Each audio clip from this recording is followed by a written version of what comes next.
लालसा तेरे पति की ओर होगी और वह तुझ पर प्रभुता करेगा। और आदम से उसने कहा, तूने जो अपनी पत्नी की बात सुनी और जिस वृक्ष के फल के विषय मैंने तुझे आज्ञा दी थी कि तू उसे न खाना, उसको तूने खाया है, इसलिए भूमि तेरे कारण शापित है। तू उसकी उपज जीवन भर दुख के साथ खाया करेगा, और वह तेरे लिए कांटे और ऊंट के तारे उगाएगी, और तू खेत की उपज खाएगा और अपने माथे के पसीने की रोटी खाया करेगा, और अंत में मिट्टी में मिल जाएगा, क्योंकि तू उसी में से निकाला गया है।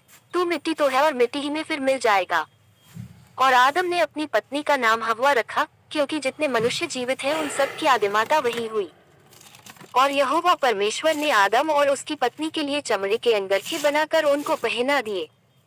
फिर यहोवा परमेश्वर ने कहा, मनुष्य भले बुरे का ज्ञान पाकर हम में से एक के समान हो गया है, इसलिए अब ऐसा न हो कि वह हाथ बढ़ाकर जीवन के वृक्ष का फल भी तोड़ के खा ले और सदा जीवित रहे।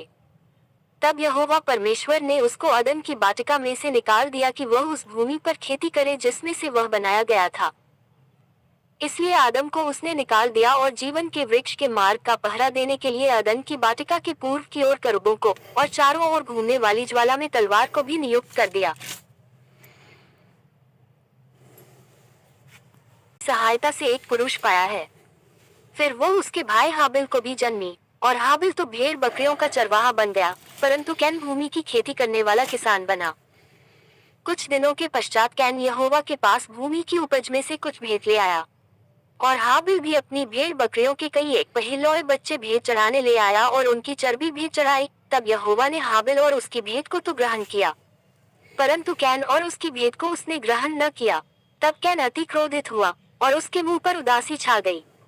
तब यहोवा ने कैन से कहा, तू क्यों क्रोधित हुआ और तेरे मुंह पर उदासी क्यों छा गई है? यदि तू भला करे तो क्या तेरी भेंट ग्रहण न की जाएगी? और यदि तू भला न करे तो पाप द्वार पर छिपा रहता है, और उसकी लालसा तेरी ओर होगी और तू उस पर प्रभुता करेगा। तब कैन ने अपने भाई हाबिल से कुछ कहा, और जब वे मैदान में थे तब कैन ने अपने भाई हाबिल पर चढ़कर उसे घात किया। तब यहोवा ने कैन से पूछा, तेरा भाई हाबिल कहाँ है? उसने कहा, मालूम नहीं, क्या मैं अपने भाई का रखवाला हूँ? उसने कहा, तूने क्या किया है?